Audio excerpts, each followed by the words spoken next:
सियावर रामचंद्र जी की जय। रामायण अयोध्या कांड भाग 2। राजा दशरथ जी ने अपने गुरुजी को सब प्रकार से प्रसन्न जानकर और हर्षित होकर राजा दशरथ अपनी कोमल वाणी से बोले कि हे नाथ, श्री रामचंद्र जी को युवराज कीजिए, कृपा करके कहिए, अर्थात आप आज्ञा दीजिए तो यह सारी तैयारी की जाए। मेरे जीते जी यह आनंद उत्सव हो जाए जिससे सब लोग अपने नेत्रों का लाभ प्राप्त करें। हे प्रभु, आपके प्रसाद से शिवजी ने सब कुछ निभा दिया है, अर्थात सारी इच्छाएं पूर्ण कर दी। केवल यही एक लालसा मन में रह गई है। इस लालसा के पूर्ण हो जाने पर फिर सोच नहीं, शरीर रहे या चला जाए, जिससे मुझे पीछे पछतावा न हो। दशरथ जी के मंगल और आनंद के मूल सुंदर वचन सुनकर मुनि मन में बहुत प्रसन्न हुए।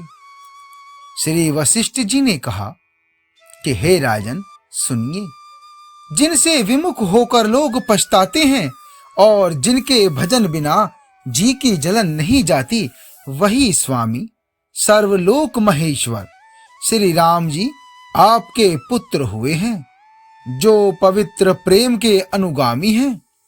श्री राम जी पवित्र प्रेम के पीछे पीछे चलने वाले हैं, इसी से तो प्रेमवश आपके पुत्र हुए हैं।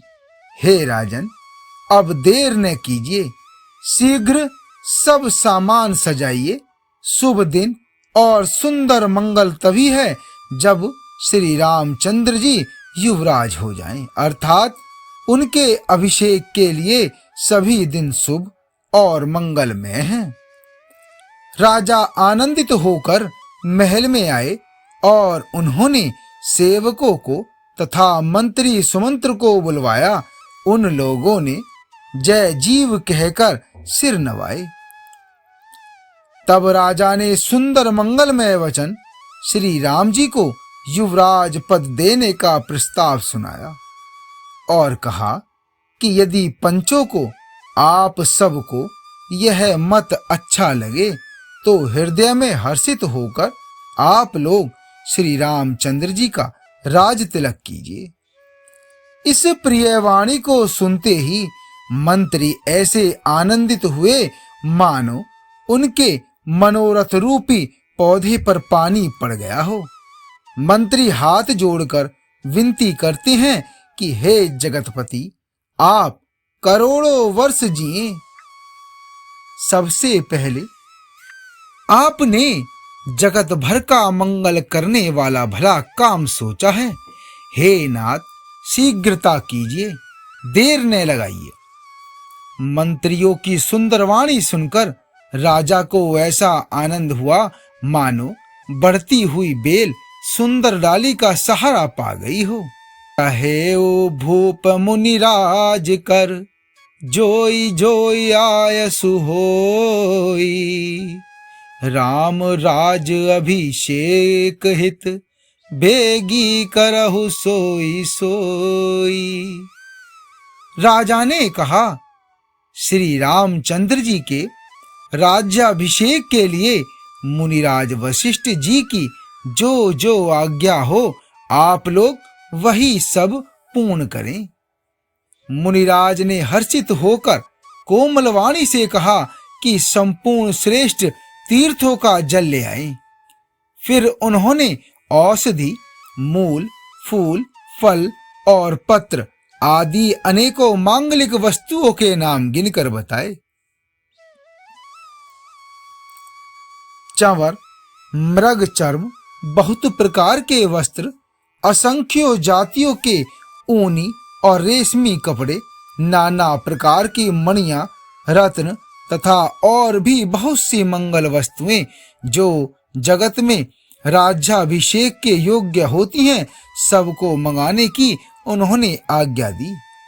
मुनि ने वेदों में कहा, हुआ सब विधान बताकर कहा कि नगर में बहुत से मंडप चंदोवे सजाओ, फलों समेत आम, सुपारी और केले के वृक्ष नगर की गलियों में चारों ओर रोप दो।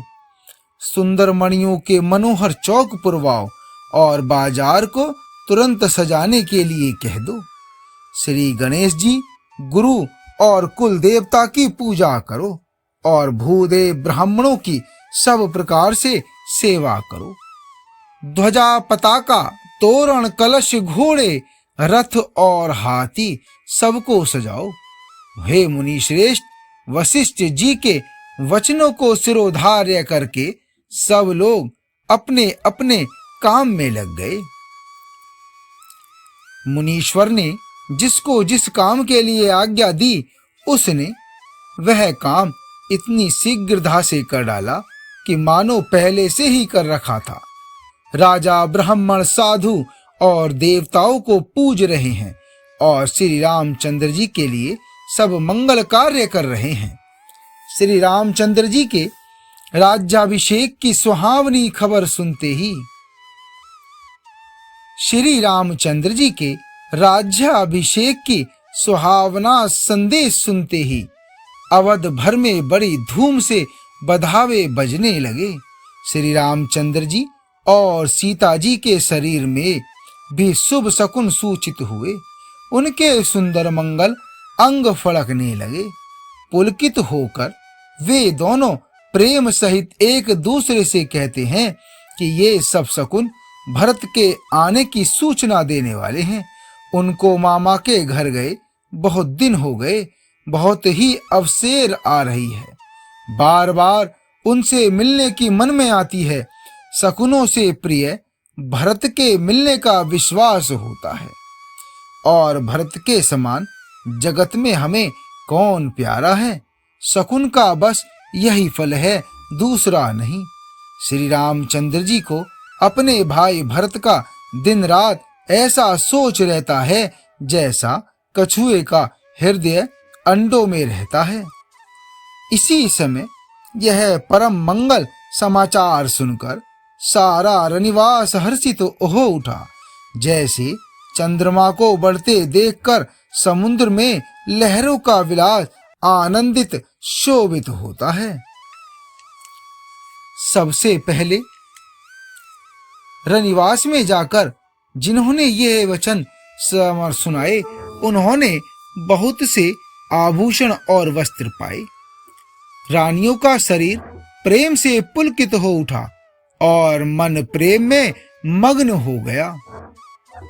मंगल कलश सजाने लगी। सुमित्रा जी ने मणियों, रत्नों के बहुत प्रकार के अत्यंत सुंदर और मनोहर चौक पूरे।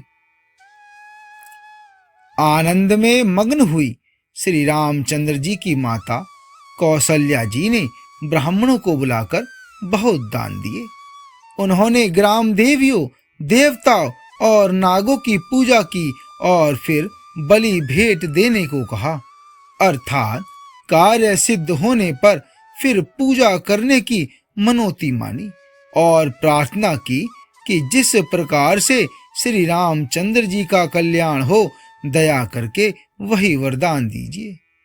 कोयल सी मीठी वाणी वाली, चंद्रमा के समान मुख वाली और हिरण के बच्चे के से नेत्रों वाली स्त्रियां मंगलगान करने लगी।